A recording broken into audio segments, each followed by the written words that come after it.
జీఎస్టీకి petrol, డీజిల్పై రాష్ట్రాలదే తుది నిర్ణయమని అన్నారు కేంద్ర మంత్రి నిర్మలా సీతారామన్.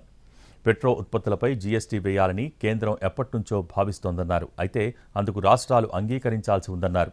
అన్ని రాష్ట్రాలు ఒక్కతాటిపైకి వచ్చి పెట్రోల్, డీజిల్పై ఎంత శాతం జీఎస్టీ వేయాలో నిర్ణయించుకుని కౌన్సిల్కు తెలపాలన్నారు. నిన్న ఢిల్లీలో సమావేశమైన జీఎస్టీ కౌన్సిల్ పలు కీలక నిర్ణయాలు తీసుకుంది.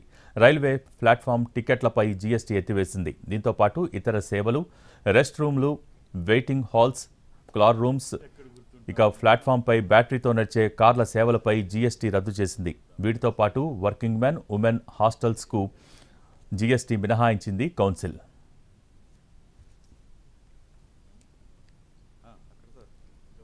ఇక పాలను తీసుకువెళ్లే క్యాన్స్పై 12% జీఎస్టీ వసూలు చేయాలని నిర్ణయించింది.